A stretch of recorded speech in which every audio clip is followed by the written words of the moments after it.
Welcome everybody to this World Satsanga held on the 27th of April 2019 in conjunction with Kevin Moore and The Moore Show and More Talk. Those are the two YouTube channels that Kevin has on YouTube, of course. And welcome to this Easter. Well, I think it'll just be a week past Easter, but it'll still be Easter in Greece, because this is being transmitted from Greece. And we've got some interesting information to go through this particular month. We've got a 15-minute talk, or probably more, on how do parallel universes or event spaces affect our true energetic self and aspect, and are we divided or duplicated? And then we have some questions based upon the questions I've got in hand. I've got a lot in hand. I've even got a lot more for May as well. So I do apologise to those who want to ask questions. You can ask questions still, but those who've given me a long list of questions, I'll probably have to just cut and paste a number of questions per month, because there's so many questions I have in hand now that it's difficult to be able to do all those questions in one go, because it's not fair on others. So those of you who sent lots of questions, thank you for them. They'll be divided up over the course of the year. Thank you. And the last end of meditation would be the meditation to be successful, which I've no doubt a number of individuals will be very, very interested to do.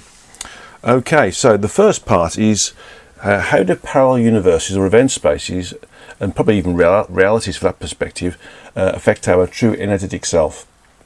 Now, if you remember, the true energetic self is also called the Godhead in Hindu texts, and in Dolores Cannon's language is called the Oversoul, and in the West we tend to call it the higher self.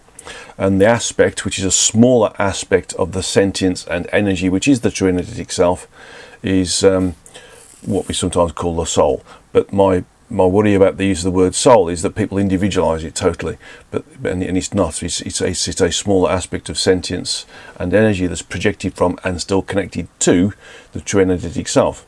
And in some way the true energetic self is also still connected to the source, but it's not in the same way. Okay, so are we duplicated or divided, and how does the true energetic self cope or compensate for that? Well, from our human perspective, we don't see, unless we're very lucky and have the ability to experience multiple parallel conditions concurrently, or conflict between a number of them. And I have met a couple of individuals who have done this. They've indiscriminately moved from one version of them in one particular parallel condition or a different event space to another version, and then to another version, and it can cause lots of confusion, because unless you understand what's going on and you're able to control it, you find that you don't recognise what you've done in one particular parallel condition compared to another one. So from our incarnate human condition, it's very difficult for us to understand how our true energetic self can benefit from not only having smaller aspects of itself projected into different parts of the multiverse and or different parts of the physical universe, and experience things concurrently, and that means all at the same time, but also how does it cope with all the different parallel conditions that are created through our choice? Because from a human perspective, we can't see how this works. We don't even know.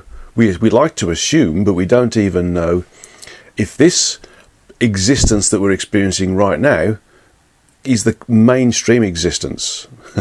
And so it's difficult for us to think, well, could this be a parallel condition that we're experiencing, or is it the mainstream condition? Because there is always a mainstream experience that is happening, and everything else is a fractalization from that, or a fractalization from the fractalization, or a fractalization from the fractalization from the fractalization. And so the way to understand how we potentially can see or experience the myriad different parallel functions that we can experience, we only have to look at a tree, for instance, because the main trunk of the tree, it can be classified as the main experience. The originating experience that we have when we're projected from the true energetic self into an environment that we incarnate into, or an environment that we don't need to incarnate into, for that matter.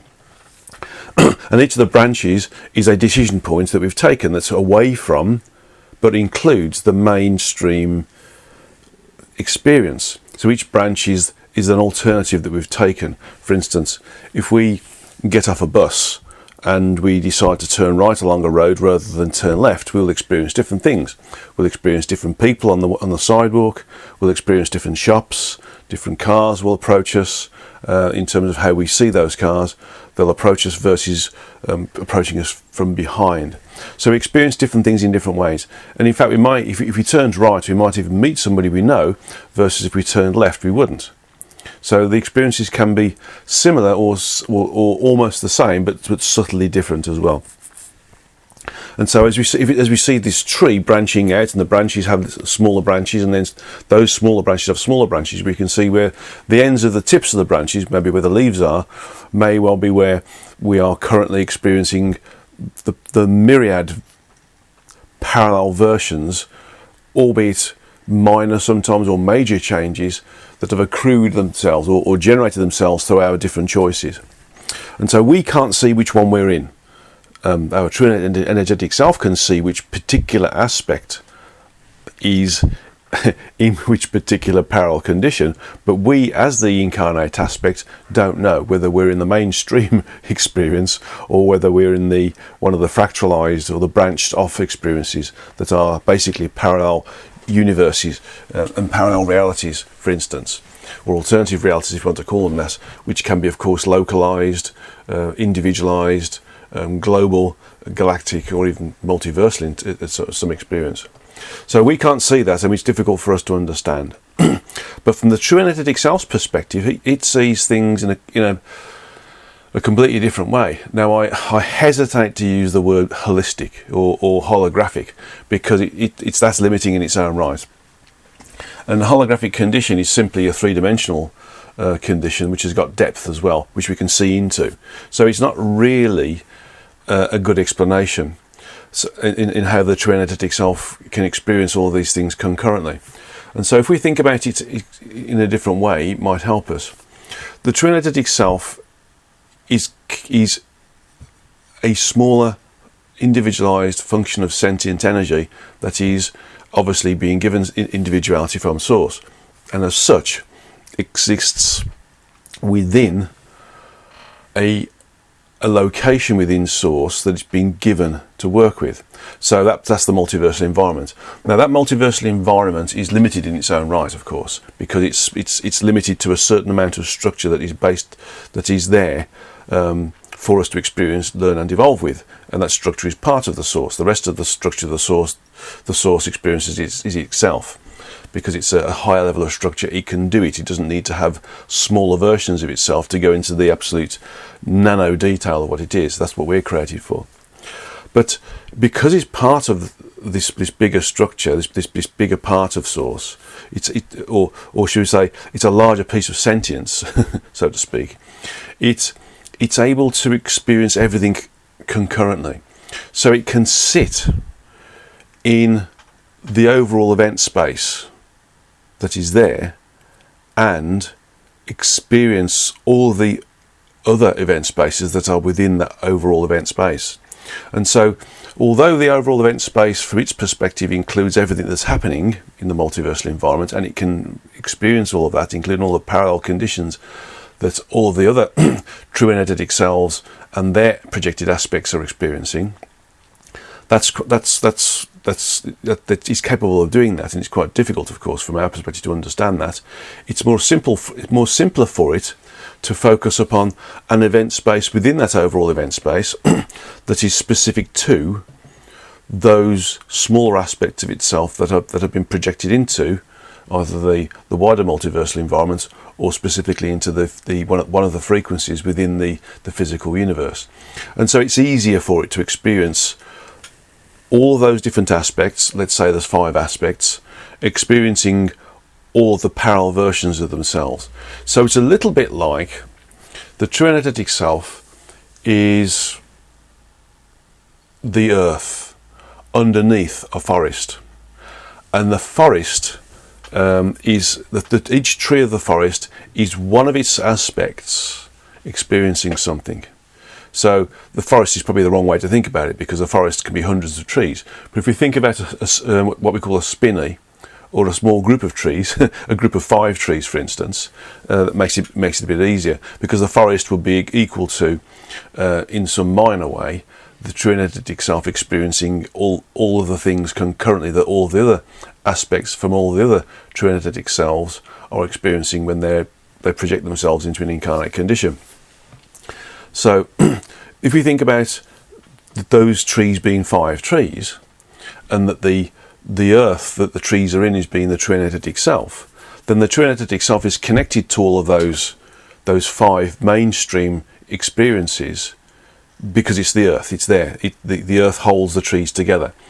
And it also provides nutrients to the trees, doesn't it? The earth provides nutrients to the trees. Well, the earth, in this instance being the true energetic self, is the connection to each of those trees, because it's the projection of its own energy.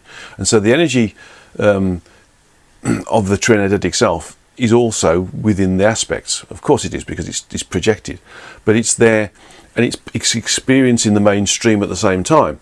And the smaller experiences that are off the side, these parallel conditions that come and go, that claps back into each other once it's reached an evolutionary dead end, for example, are experienced at the same time. So if you think about nutrients or water in the earth being the sentience of the true energetic self, and those nutrients and water that are within the trunk of the trees are still connected to the soil, because that's where it's coming from, and then it goes into those branches as well. Then you can see that the essence of the sentience that is projected into each aspect is connected to the true energetic self, and is also connected still to those parallel conditions. So it's not a case of having to experience each parallel condition as a specific parallel universe in its own right.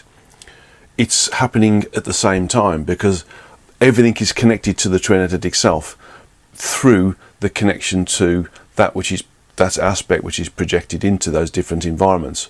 And as the aspect has decisions to make and choices to make, the smaller versions of itself get sprung off, or equal sized versions of itself get generated.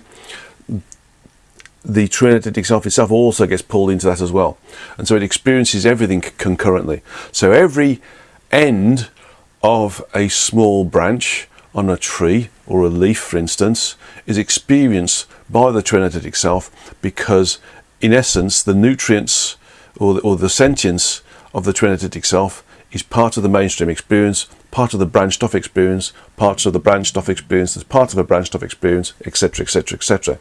So we think of it in terms of the tree and the soil, and the nutrients in the soil, and the water in the soil. It's also within the tree, and within all the branches, and within the leaves as well. So everything is connected at the same time. And as a branch dies in a tree, so that nutrient no longer goes there.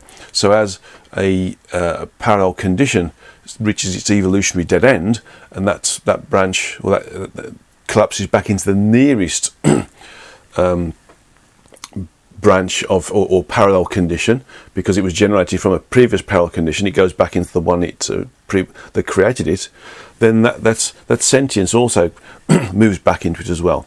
So we have this condition where the true energetic self is connected all the time. So it's not divided into individual aspects, it's just diversified or fractalized. So whereas from our perspective we would be individualized, because we have difficulty in understanding the different conditions, we have an individualized condition in one parallel universe and an individualized condition in another parallel universe. From the experiential perspective, the true energetic self, which is what we really are, experiences everything concurrently, because it's all joined together.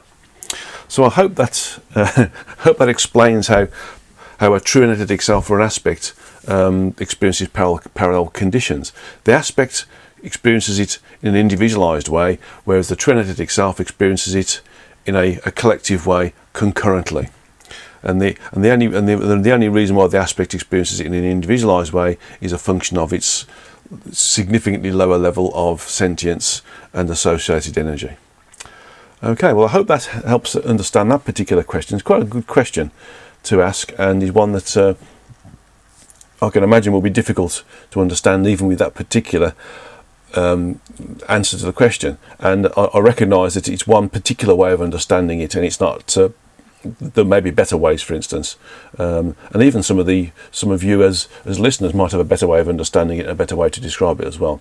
So if you do have them, I would be very grateful to be able to broadcast them to the rest of the listeners or the readers of the World Satsangas as we come. Thank you. Oh, and before we continue with the questions, I'd just like to thank the wonderful individual who lives in Japan, who's been correlating an index of all of the audios of the World Satsangas and all of the transcripts of the World Satsangas, and has allowed me to put them on the on the website. So thank you very much. That makes it very easy for people to find out what's available in terms of the lecture content and the question content within a particular World Satsanga, and where they can find the audios and the transcripts.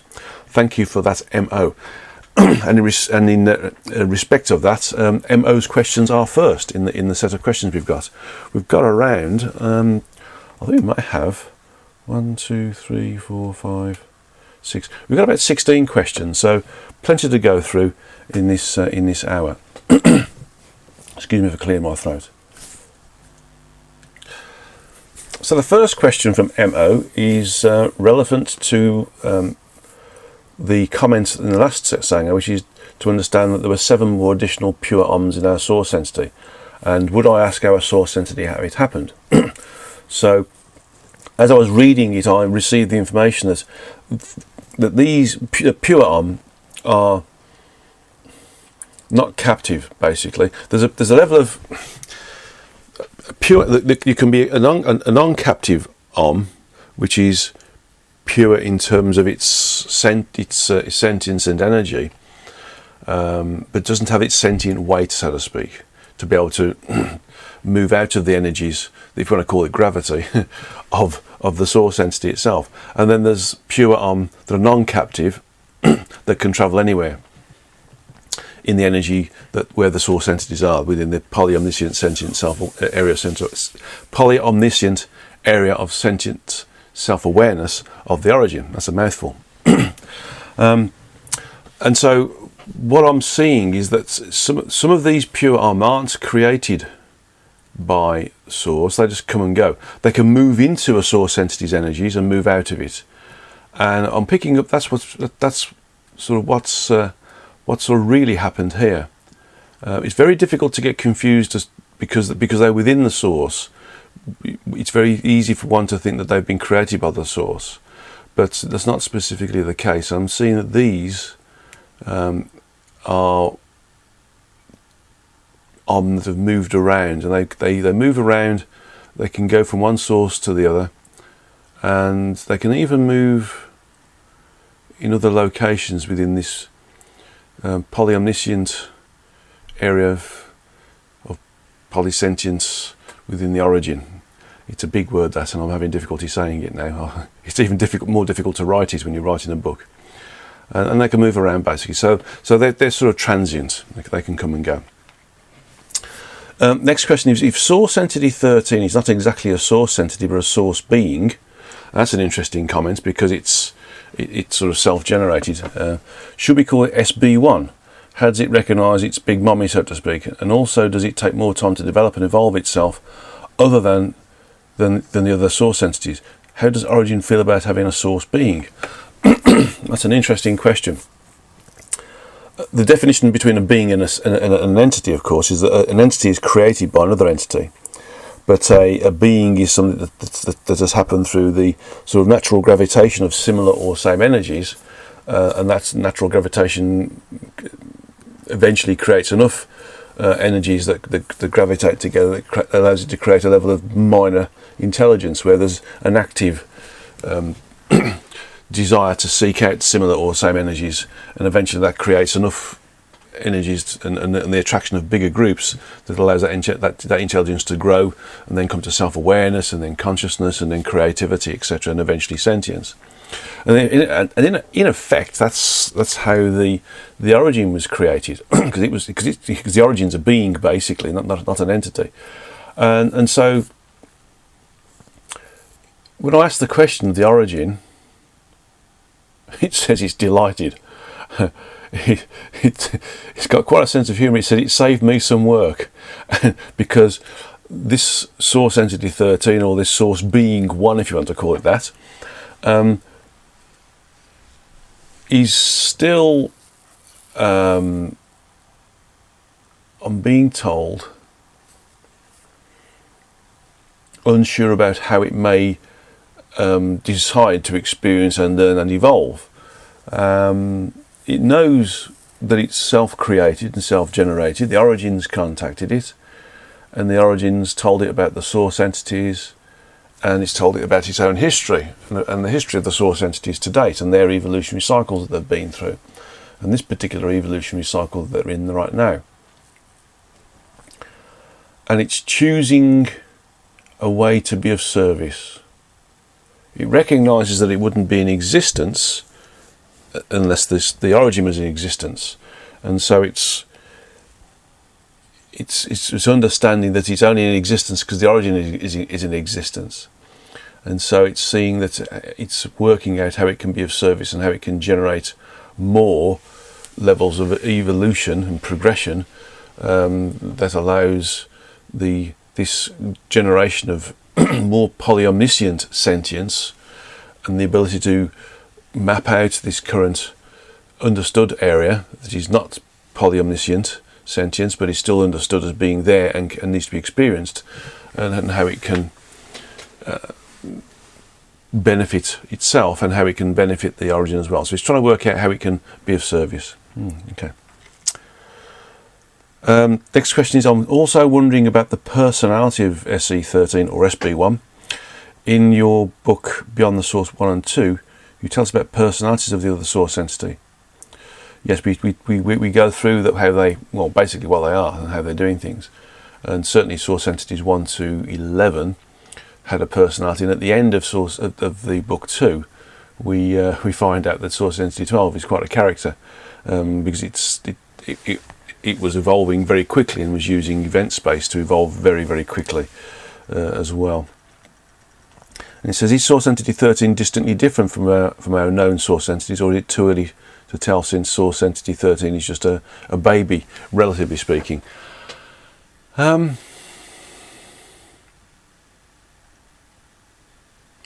Well, this might be detrimental to SE13 or SB1, depending upon how you want to say this. But I'm picking up it hasn't really been in existence enough to be able to create a particular personality based upon how it's experiencing things. It appears to me to be quite neutral or bland, if that makes any sense. It simply hasn't experienced enough to be able to generate its own personality yet as a function of that experience. So there's nothing as yet. And maybe, I'm being told that maybe this is something that will come out of the book that will be written fairly soon, I hope, when I finish the healing book. I'm not sure whether it's going to be the book on the Om, or the book that's going to be called Beyond the Origin. And maybe it'll be part of that. And Beyond the Origin isn't exactly Beyond the Origins, it's Beyond the Origin's current area of polyomniscient sentient self-awareness. Oh, got it right then, that's interesting, isn't it? big long words. If you try to say them, you can't say them. If you just let things happen, they get spoken properly. Yeah, I think that'll be worked on in that book, Beyond the Origin. So we'll have to wait a few years for that. Probably about 5 years, I'm being told. Okay, so the next question is, as I was translating, oh, by the way, this wonderful being Mo, who's in Japan, has been translating the history of God for us all, not just for me, into Japanese, which is wonderful. It's been translated in a number of different languages, Polish being one. I think it's also being translated into Czech, and it's been, I think also there's something in Latvian, I believe, and Chinese, definitely. I think the Chinese one's about to be published, about to be released around the Easter time. in Chinese, which is fantastic, and this is going to be in Japanese. And my understanding of the Japanese people is that when they find something this is of interest, things can go ballistic or viral. So, Mo, you might be starting a craze. Anyway, let's have a look at this question. As it was translating the history of God on page 157 to 165, which is about human diet, I got additional questions on foods. If root vegetables are best for us since they grow under the ground, how about seaweed? Is it classified as root veggies because it grows under the sea, or is it classified as leafy veggies? Oh, I am being told it's classified as leafy veggies. The sea is simply an environment. You could argue that being under the earth is an environment, but but in terms of the aspect of the seaweed or the vegetable that is being eaten, what's being eaten is not in the ground, because seaweed affixes itself to sand or rocks, for instance. But what it is mainly the leaves. It's the weed. The weed is leaves, basically, and that is in a denser environment, a denser version of air, if you want to call it that. So, whereas we exist in a lighter, in a higher frequency environment, which is air, on the Earth, then seaweed exists in a denser environment, which is water, on the Earth. And so, if we ate the leaves of a carrot, that wouldn't be the root vegetable. That would be the leaves of a carrot in the air. So that wouldn't be a root vegetable per se. That's the leaves of a plant.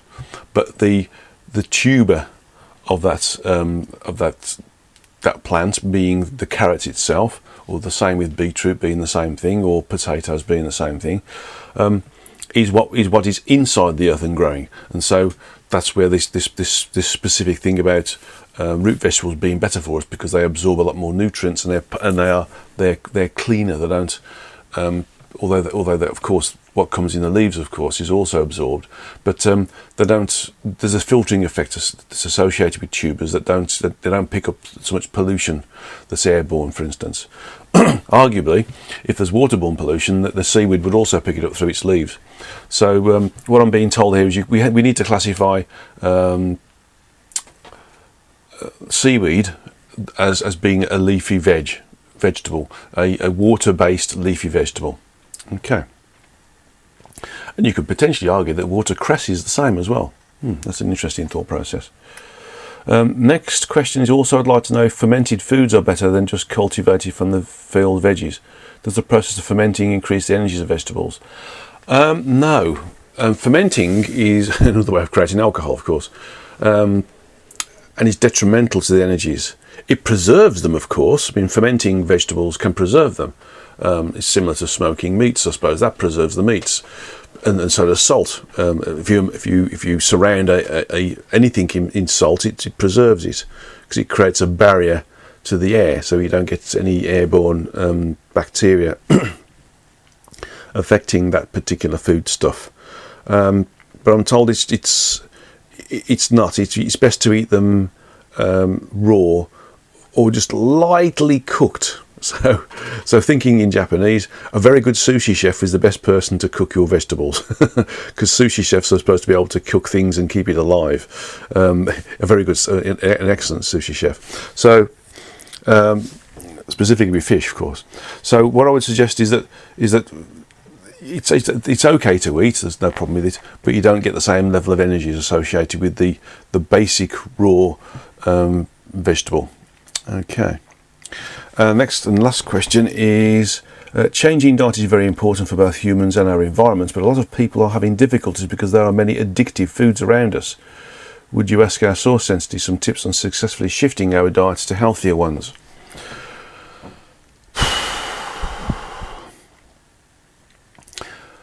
That's a very good question. See, addictions, any addiction to something which is physical is karma. I mean, karma is an addiction to low frequency thoughts, behaviours, actions, and those actions also include things like imbibing things or eating things, consuming things. So, and needing to consume certain types of things or imbibe certain types of things. Imbibing means, of course, drinking. So,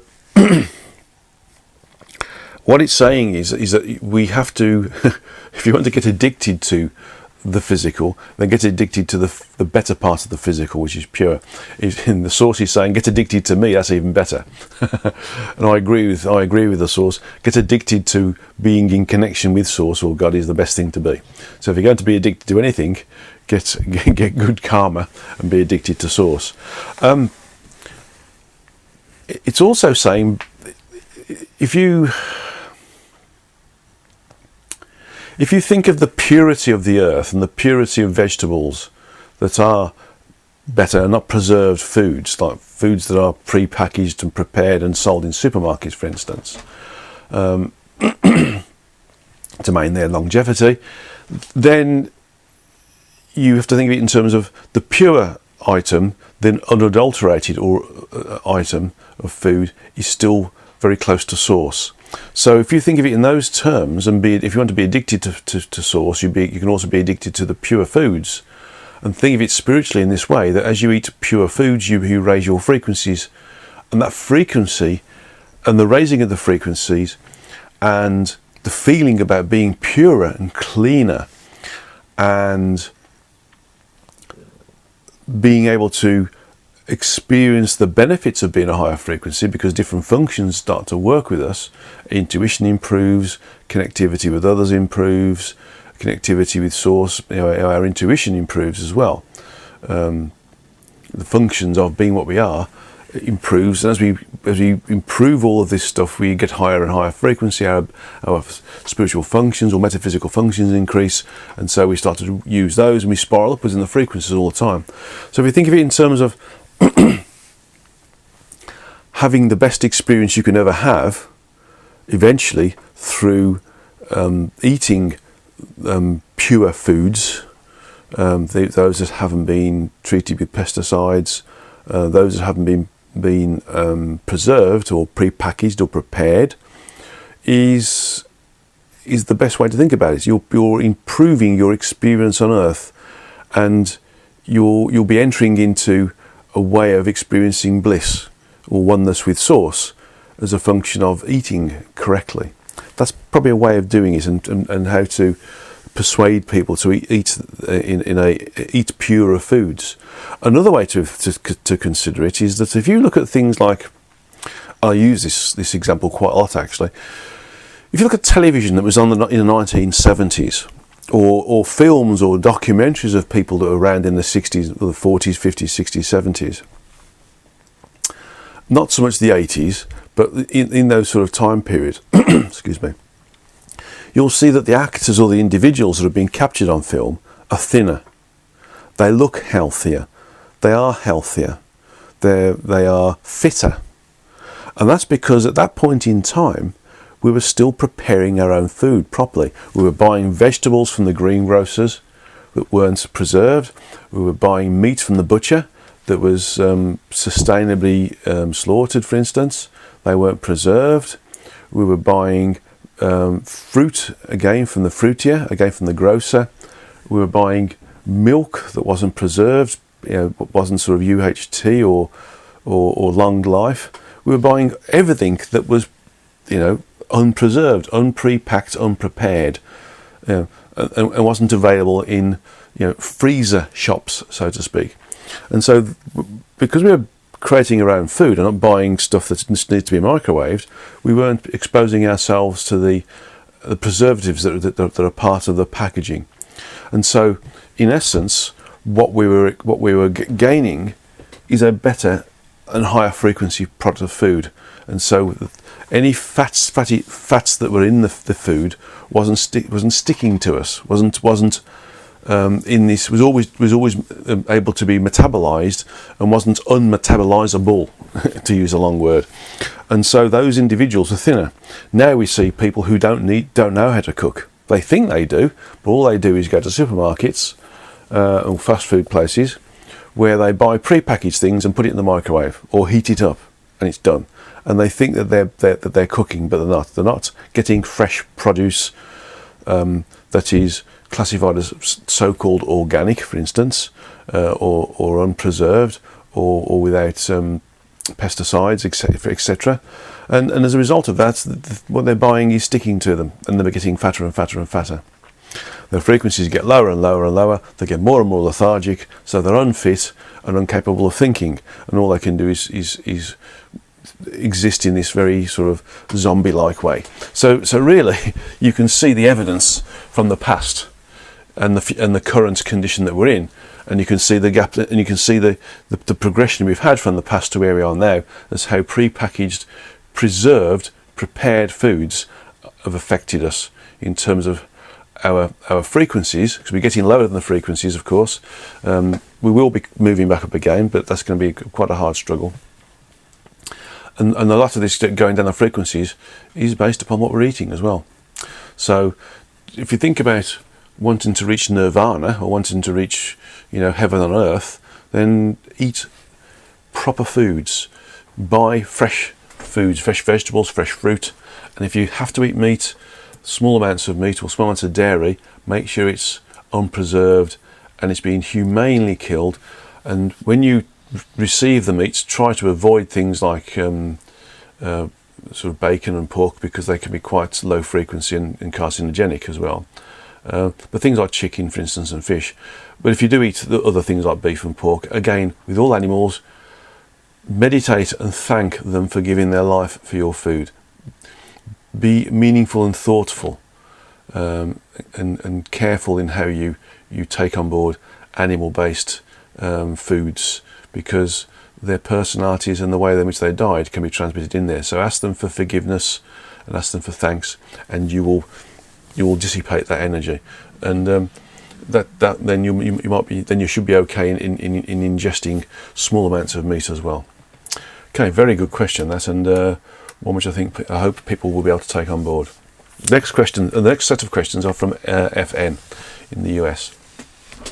And first question is, Source 1, or Source Entity 1 said, the way to get rid of karma is by everyone forgiving each other at the point of reception of the action. What is the point of reception of action? Can I kindly elaborate? It appears that Source says there is a reaction for our bad acts towards another entity. You always say that karma means attraction to low frequency thoughts, behaviours and actions, and stimulus or sensations. See also the History of God in Kindle, page 6613. The reception of an action is when somebody does something to you which is detrimental. So, for instance, if somebody pushes in front of you, for instance, in a queue to purchase something, then forgive them for pushing in front of you, because you might get angry to them, and you might say something to them, and that can cause a karmic link between you through an interchange, through a verbal interchange, and that could be a physical interchange. Also, if somebody has an accident with you in your car, for instance, although you've got to go through the process of apportioning blame for insurance purposes, you can still forgive them, because if it's their fault that they've hit you, then for whatever reason they hit you, then they hit you. Just forgive them for being unable to be in control of their vehicle at that point in time, or being focused on controlling their vehicle at that point in time. So it's about, if you can do that and forgive them as soon as you receive something or experience something, or are affected by something that somebody else has done, then you don't create this karmic link, and if you can mindfully do that at the point of the experience, then the karmic link is severed straight away, and you can go about your day knowing that you don't have to interact in some way, shape or form with that individual again in another life, or with somebody else experiencing a similar or same thing to try and negate it, if that other soul is helping you to move away from that particular karmic link. Next question. You wrote that a child gets protection from energetic attacks when it's close to its parents' energetic fields. That's the mother, yeah? What about kids who end up with no parents shortly after birth, or sent to foster care or orphanage? orphanages. Who protects them? How do these children deal with energies, and how can they be helped? Well, that's an interesting question. In essence, these children do suffer a bit in terms of the lack of contact or the lack of protection from being in the energy field of a mother. I mean, the mother's love projects itself from the mother, so when the child is not within the immediate energy field that is the human aura, which acts as a shield, then that projective love is also a protection as well. So the child being in the house or being close to the mother is always protected in some way, shape or form for a period of time. And this is the same thing for a guru. When a guru has a student, the guru invites that student to be close to them at their feet or at the foot of their bed when they're sleeping for a period of time to help elevate their frequencies so they can start to experience what the guru tells them they can experience when they're higher frequencies, and so they can experience temporarily what they're supposed to experience, to give them incentive and to give them encouragement and motivation to do the hard work to allow them to become higher frequency in their own right and maintain their own higher frequencies. And of course, being elevated to a higher frequency by the guru is also a bit of a springboard. And in terms of protection, this is the same for the mother. So when we have a child who is in essence orphaned at birth, for instance, then they don't get this same level of connection with the mother. They do get care from the nurses in the orphanage, for instance, or in the hospital. And so they will get some levels of protection from those wonderful beings who are being nurses. I should actually say those wonderful entities that are nurses rather than beings, because they're entities, of course. But they're those wonderful people, those wonderful souls or aspects that have decided to incarnate as nurses and look after those particular newborn or newly incarnate souls. So they do get some protection because there's a natural need to love them. The nurses will be sort of generating care, concern, and pity, and a desire for that child to have a better life and to find somebody who can look after them. Now, in the event that the child as a baby is adopted early, then the mother who adopts that child will protect that child with their love, because they, for whatever reason, if they can't have children themselves, or they desire to have children that need a mother that don't have their natural mother, in preference to having their own children, for instance, or maybe they foster them for some time, or maybe they desire to have a mixture of their own children and help other children who don't have a family to progress as part of their own being of service to others. Irrespective of how that happens, they will get protection from that particular individual who is fostering them or has adopted them. So, but there will still be a gap there, and that gap will be filled in some small way by the love generated by the nurses. So there's sort of transient protection there given to them, and of course they, depending upon how they are, they can start to generate their own protection, or they don't.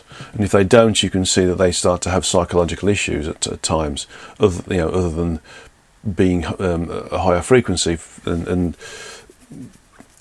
the communicative bandwidth that they are on being not being picked up by parents who are a lower frequency, for instance, creating confusion, concern, and frustration as a function of being a higher frequency is something different. So those children who are in and out of being protected will start to either generate their own protection naturally, or by using their aura subconsciously, or they will generate these sort of psychological issues associated with being bombarded by all the random thoughts and the energies that people project at at random times or in aggression.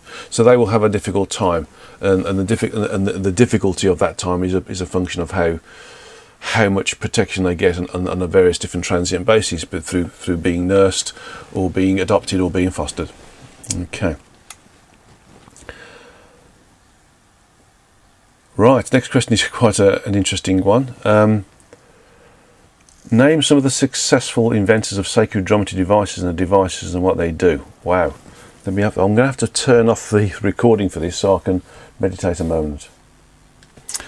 Well, I did a little bit of meditation, and to be honest, the individuals are far and few between. There is one gentleman, and I can't remember his name. There's a video of him, but I can't even access the video on Google or anything. But I was given that I was shown it by my late father-in-law, Dennis Milner, and this gentleman had created some different types of geometry that created weather conditions, and it could generate by compressing the etheric energies within the earth to create clouds and therefore rain. And I just can't remember his name, unfortunately. Maybe if I think about it, I will add it onto the transcription later. But the other person was Tesla. Tesla was very good with sacred geometry. A lot of his work was based upon understanding that, and unfortunately not much of that is understood about him. But certainly when you look at some of the energy or the electricity generating or broadcasting devices that he created, and you can understand that some of the geometry was based upon the sphere. Also Marconi, I am told, worked upon some forms of geometry based upon cones and the reception of energy as a result of that as well. I'm just thinking, just logging in, see if I can see anybody else there. I'm being told that Edison touched it but didn't pursue it.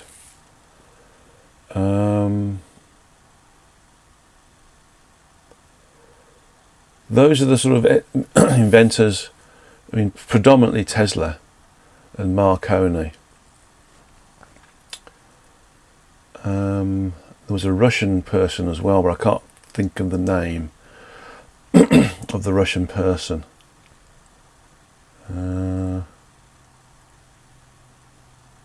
No, the Russian person, I'm told, was employed to create a radar or a radio blocking signal, and fortunately, unfortunately, the technology and the construction that was created to do this is still around, and isn't used.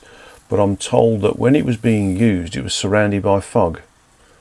So when it was actually working, it was creating its own weather system around it. So those, and again, I can't remember that I don't know that gentleman's name, but Marconi was one. Edison touched it, and Tesla was another person we know about. And there's this gentleman who's got plenty of videos of creating and generating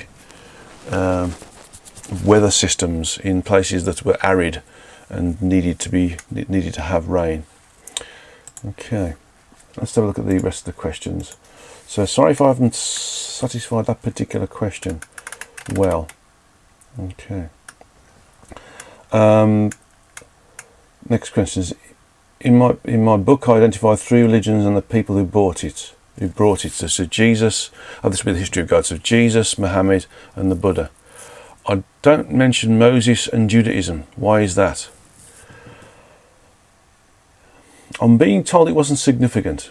In terms of a belief system, it wasn't based upon helping individuals understand the truth of who and what we are, and how to contact who and what we are in the same way. That the originating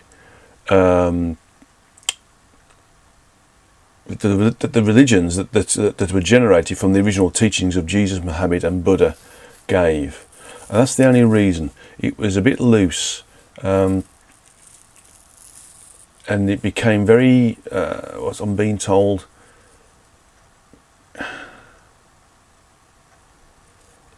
it became changed by mankind very quickly. I mean, so did Christianity, of course, and Buddhism, etc., and Islam. But the essence of what it was originally wasn't as strong as the others, and so these are the more dominant ones. For the reader, there is a book I'm going to do at some point, which looks at religions and their origin points, and also looks at the commonalities with my work, where they are, to help illustrate the sort of the psycho-spiritual aspects of them, and the spiritual physics surrounding them, and the ability to use them as a means or a modality to allow us to become self-aware and self-realized, or in connection or communicative, robust communicative conditions with our source or our true energetic self. So I'll address all of these different religions as much as I can do in that particular book to see where they are.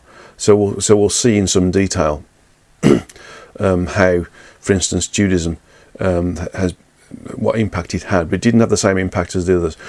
Some people would argue otherwise, and of course it will have had an impact from the perspective of the human being, but in terms of the impact of the human being and being able to communicate with themselves, their higher selves and source, it's a different thing altogether.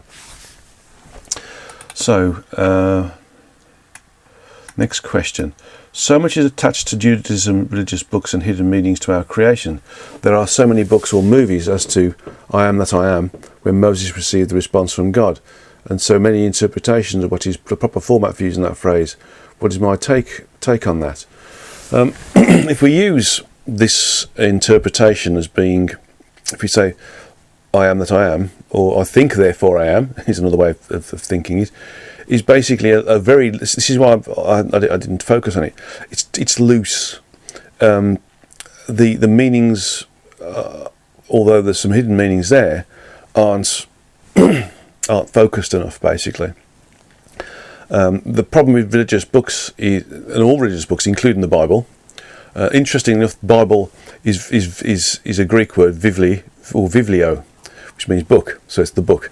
Even the Bible was written 300 years or so after the time of Christ, and therefore has a number of different errors and personal desires of the author constructed within it.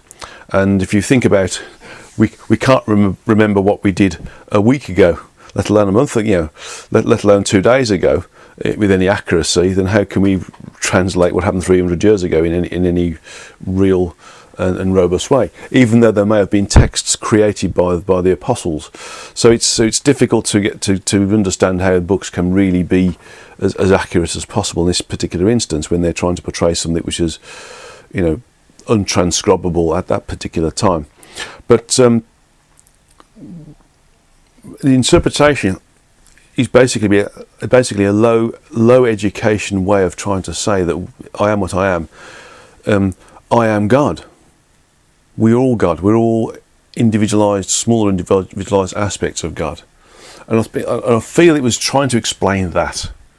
And because of the educational levels and the ability to understand things, because of the individuals being significantly lower in their expansivity in those particular times, illustrates that the way in which things had to be described wasn't accurate enough or focused enough to be able to stand the test of time and be meaningful, and also even to be able to broadcast accurately that information between one generation to another generation.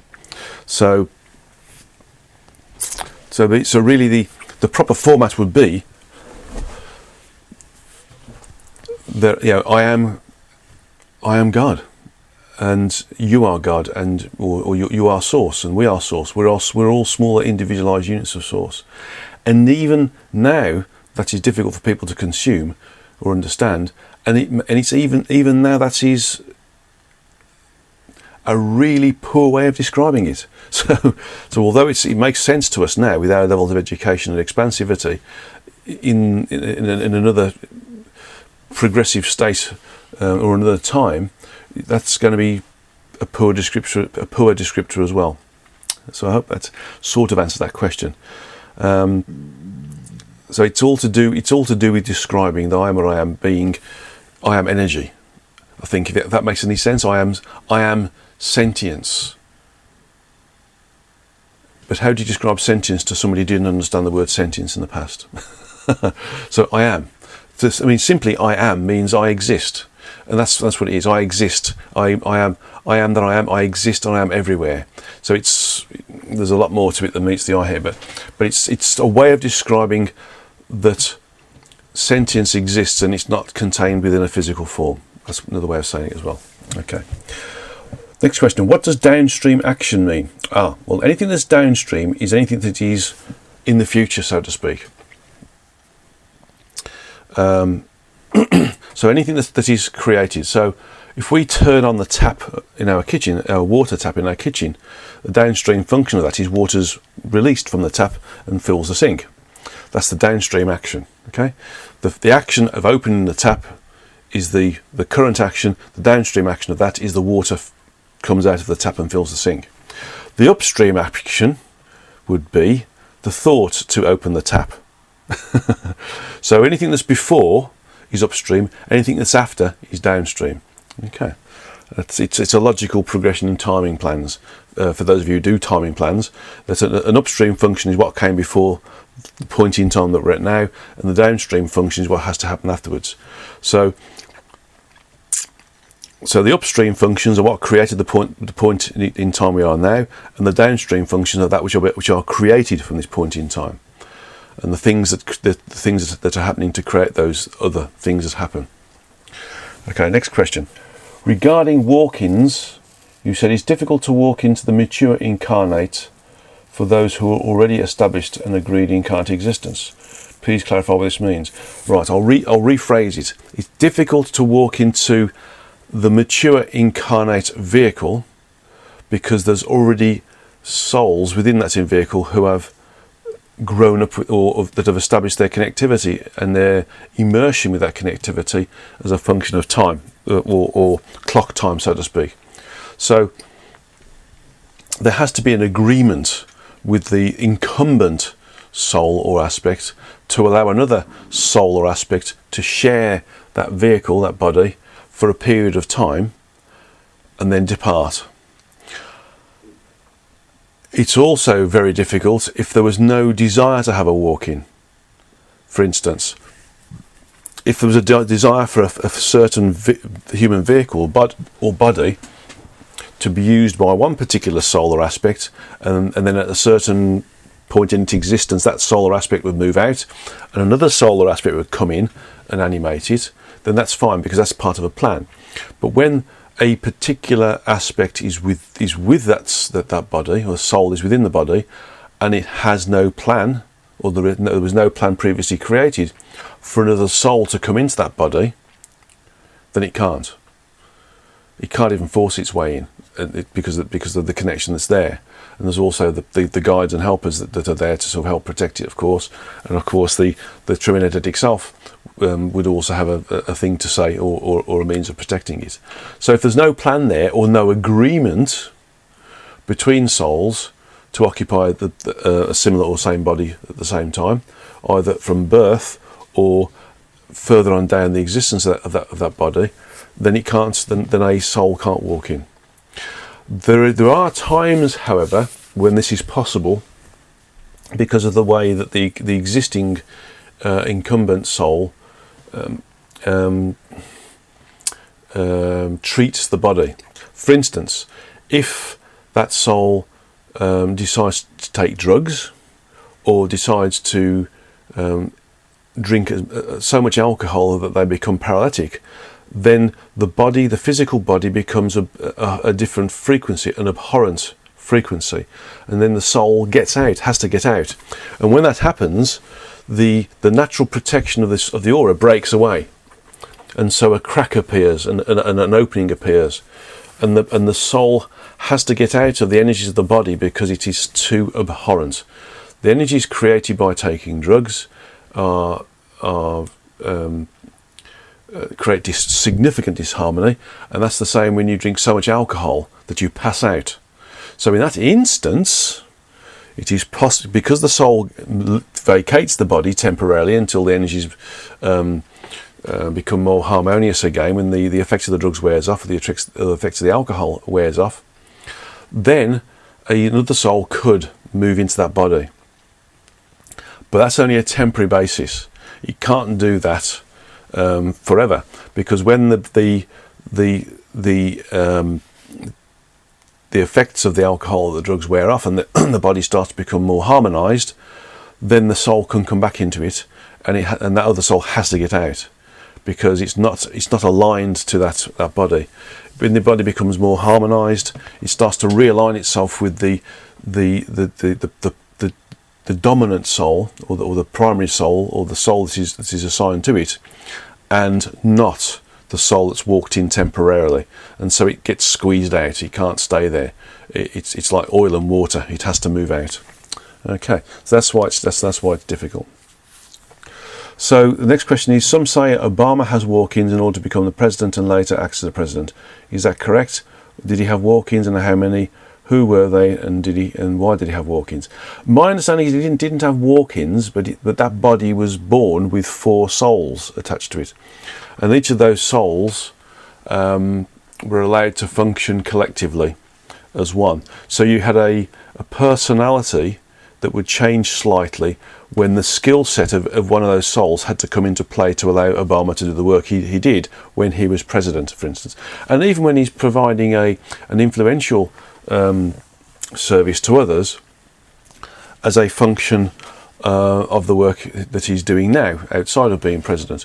So this is quite common. Individuals, or should we say individual bodies that end up being in a leadership position that is affecting a significant number of individuals on a worldwide basis, generally don't have souls in them that are capable of having all of the skill sets required to do that job.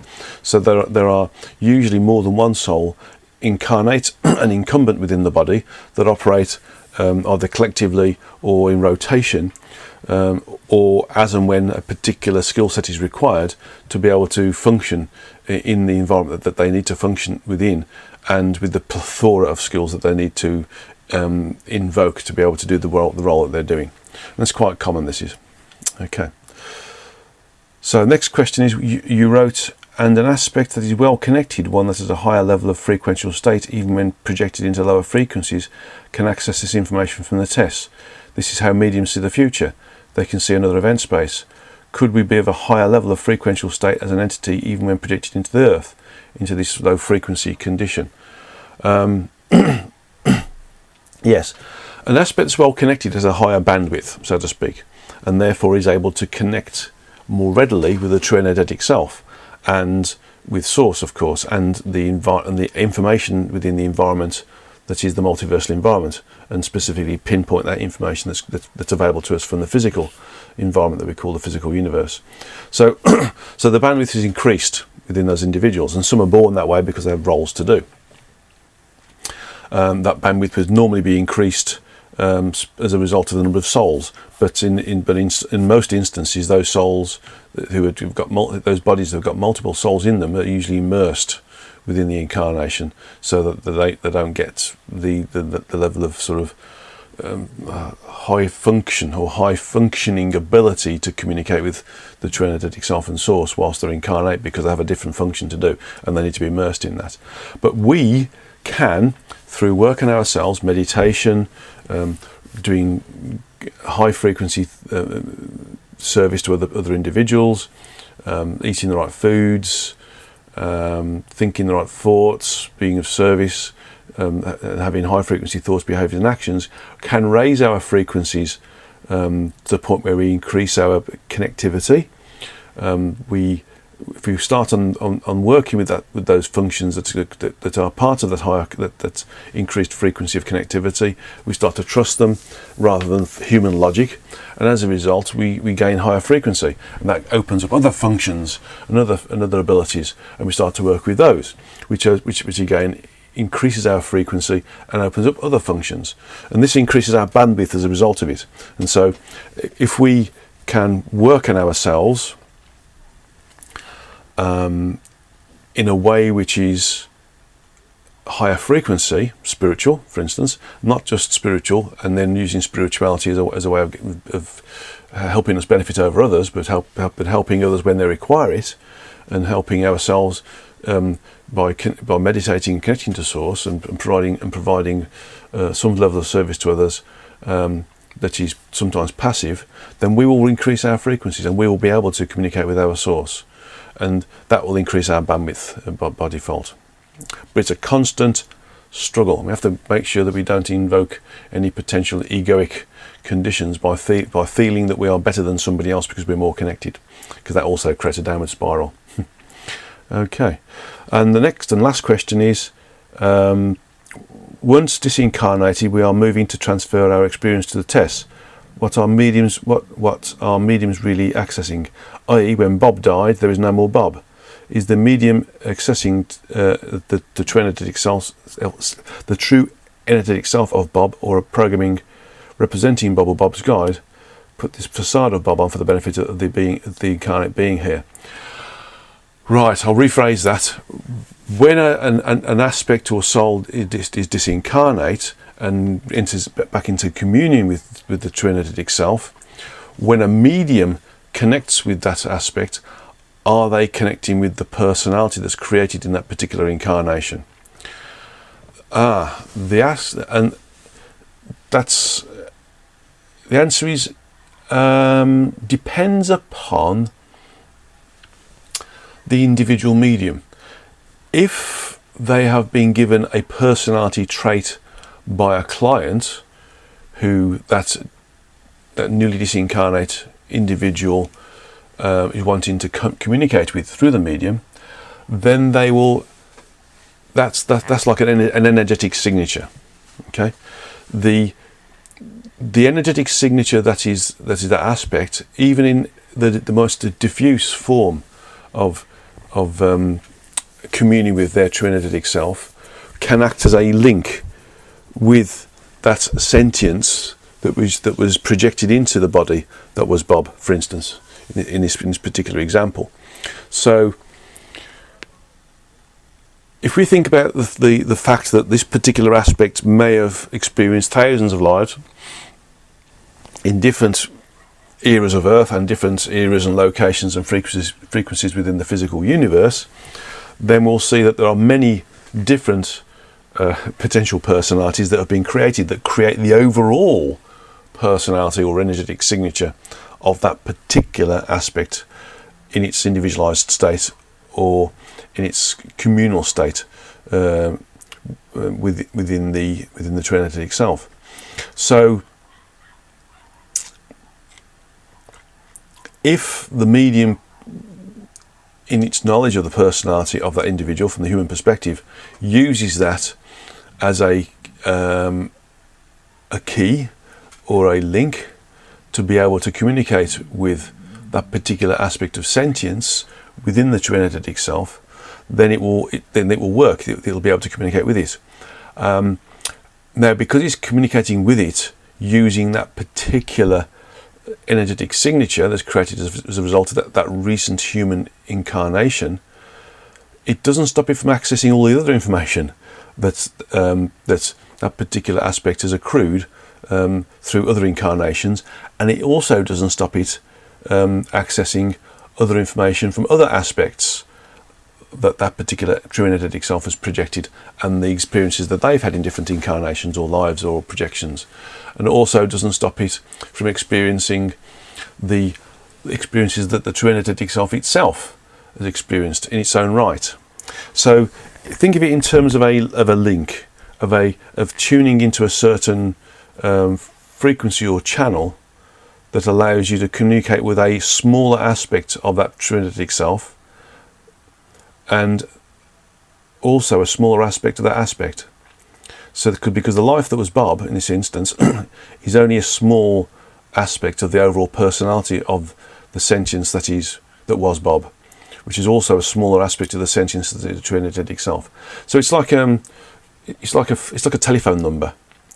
Okay, there's a whole worldwide system of telephone numbers, which gives us access to certain individuals, to one particular aspect for example.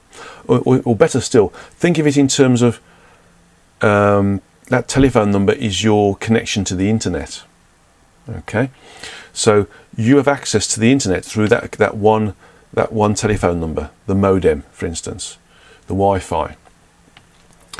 That is the connection to that particular aspect of sentience that has been, and the personality that was created temporarily in this particular incarnation. That's the connection. Then you have access to all the internet, don't you? So that's the same thing with this particular aspect. Bob, the soul that was Bob, gives you access to the true energetic self in totality. The phone number that you're using as part of your connectivity to the internet gives you access to everything on the internet. But with all these things, you need to know how to ask the questions and where to go, so to speak. So it's so basically it's not a facade that the true energetic self creates. It's an access point that can be used by recognizing the energetic signature created by that personality that's created by the incarnate aspect within the soul, within the body that was Bob. Well, a very convoluted answer, and thank you for that answer in totality. Lots of answers there, and hopefully lots of questions. Okay, we're at 1 hour and 10 minutes, so we're being fairly efficient in the way we're doing things now. So we need to do the last part, which is the end of meet meditation, which is a meditation to be successful. Okay, so let's calm ourselves down, sit in a straight backed chair with our back straight, feet flat on the ground, palms uppermost on the upper thighs, closed eyes gently focused on the location of the origin of the third eye, which is in between the two eyebrows and above the bridge of the nose.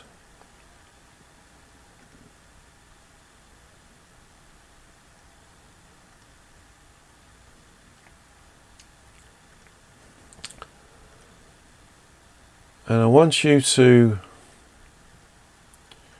just visualize, or you can use a mentally spoken word to achieve the same thing. By mentally spoken word, I mean just speak in your mind's voice in a way which describes what you want to achieve. So for instance, if you visualize being in a room, you can describe the room that you're in. You can say, I am in the bathroom, or I am in the living room, or I am in the kitchen. Okay, you can say that, and that would generate the same energies supporting what you're trying to achieve vocally, mentally vocally, rather than mentally visually. So clairaudiently rather than clairvoyantly.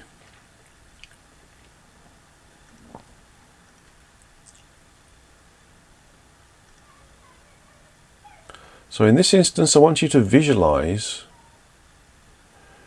being in a cinema, and you've got the best seat in the cinema. In this cinema, the best seat is only one seat. It's your seat. Now I want you to visualize the screen becoming active.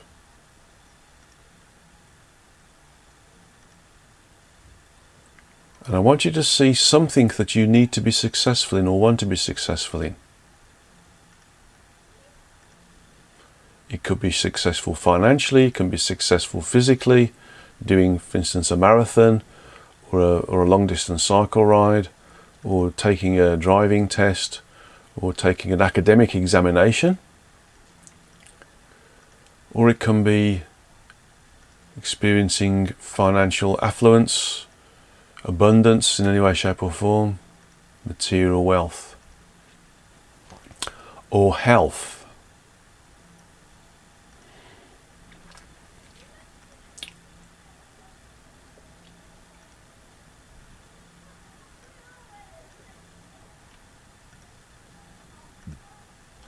So see yourself in that condition.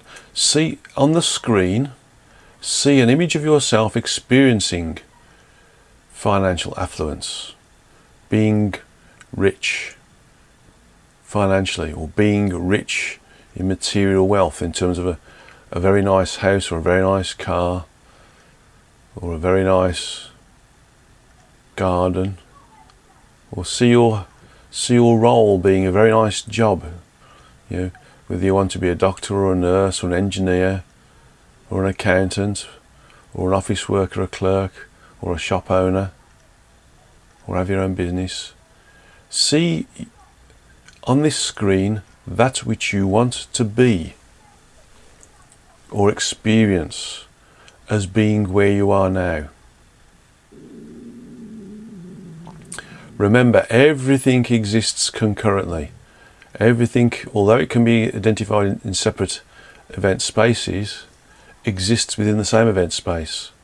And all you need to do is to focus on what you want to experience to create this event space that's in a different parallel condition and evoke it in this condition.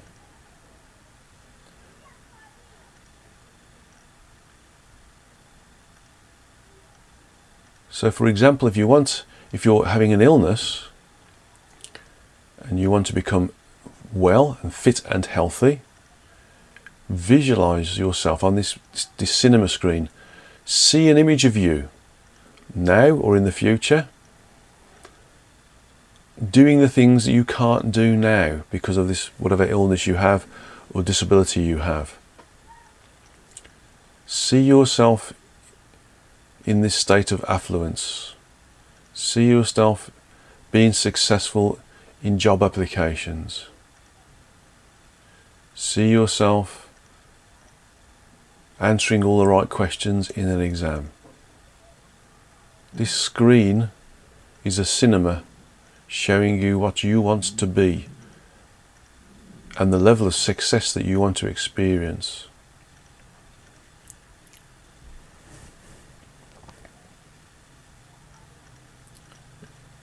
Invoke this screen every morning as you wake up. Don't just see it though, know it and be it. Don't believe it, know it's happening.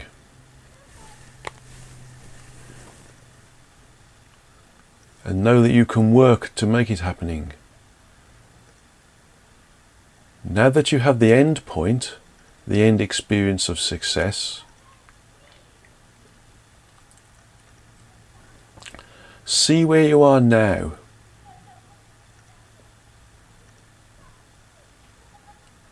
And then see the steps, the logical steps that you can easily achieve. So make them achievable steps that you need to make to get to that point of success, whether it's a successful self-healing, a successful examination result, a successful business contract, a successful job application and interview, a successful house purchase, a successful product purchase, a successful relationship. See the things that you need to do in logical, sequential steps, one by one, achievable steps that allow you to get to where you are. Where you want to be. Put this state of success that you visualize on this cinema screen in front of you as a point in the future that you know you can make it. Show these, and then show this on the cinema screen, a film, a movie of you achieving the steps, working on these steps, achieving the steps, moving on to the next step, achieving the next step, moving on to the next step, achieving the next step. See yourself being success. Use this one particular example that you're working on right now as a key to overall success. Once you've achieved success in this particular way, with this particular desire, you know the process. You can use this process to work on the rest of the ways in which you want to be successful. So if you've achieved success in a certain examination and you've seen yourself do it and how you're doing it, use the same process to get yourself that job that you want, that house you want to buy, the house you want to sell, the car you want to sell, the car you want to buy, the salary that you want.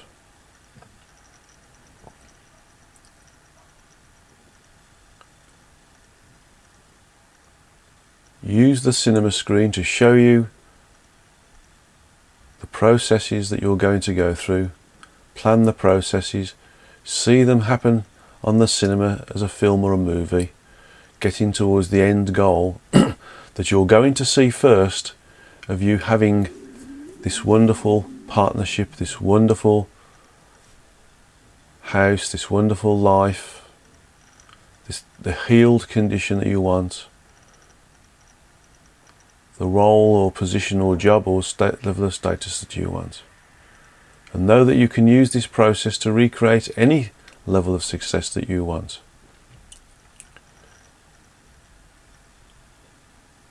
Use the cinema, project on the screen, see yourself in the level of success that you want to experience, and then go backwards from that point to this position now. And then show or plan logical steps that get you from here to that point in success. And make those steps not only just logical or sequential, some of them may be parallel, but make those steps easily achievable. And by easily achievable, that doesn't mean they're going to be, super easy or just given to you on a plate. I mean that you might have to stretch yourself a little bit and work for it, but it's well within your capacity. And as you achieve each step, you grow, you expand, your ability gets bigger, your confidence rises, the steps come to you faster. Your ability to work out how to get to the next step becomes more coherent and focused. And so you achieve your level of success in a clear, concise, repeatable and robust way, and you can use the same process again and again with different levels of success that you wish.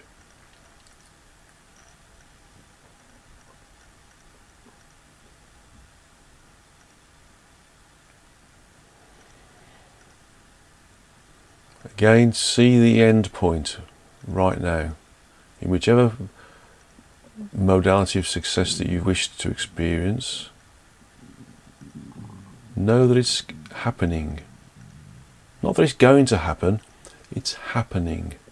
The logical steps that you create are part of the happening process of being successful in the way that you want to be successful. Know that any little hiccups are simply bumps in the road. They don't stop you, they make you grow. They give you more experience and allow you to evolve, making you more competent in achieving the next step.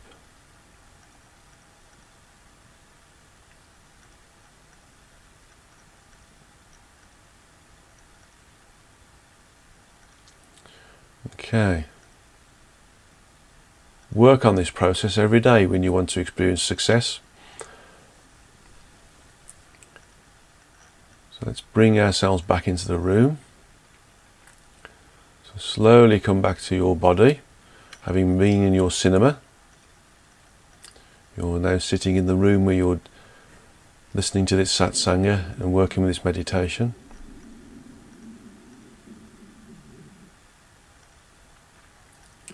Slowly come back into the room, slowly open your eyes, and if you have any liquid water, is best, of course, mineral water's good, and take it to help ground you. And again, if you want to be successful, visualize it every day. Know it's happening. Not that it's going to happen, or it may happen, or should happen, or could happen, or might happen, but it is happening. not that it will happen, but it's happening.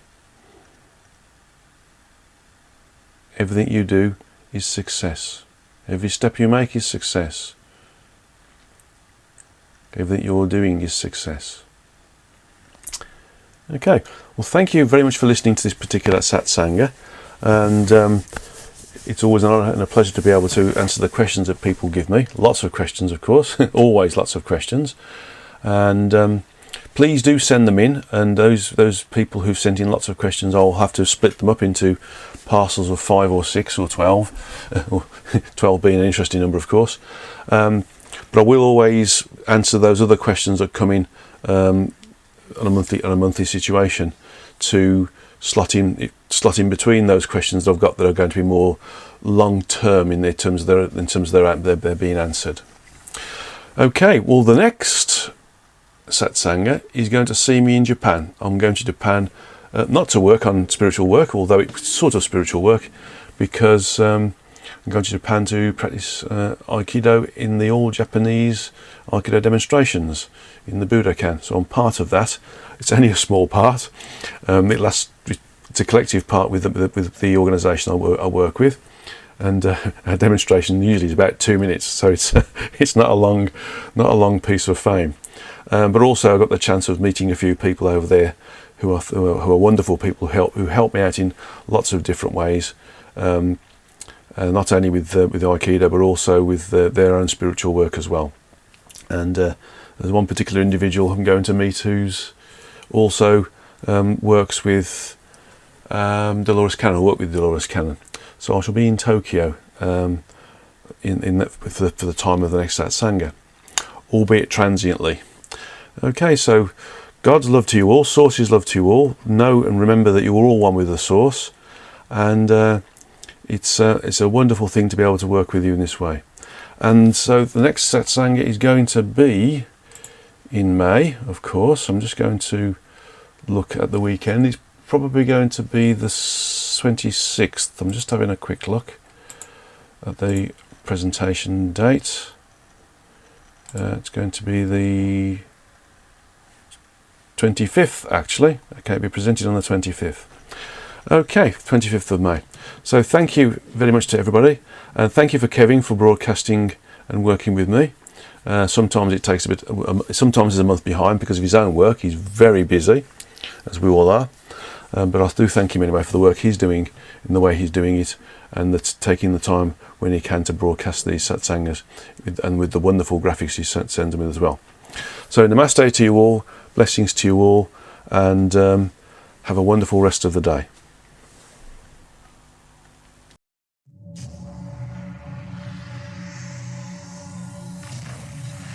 Did you see the aliens in Crete?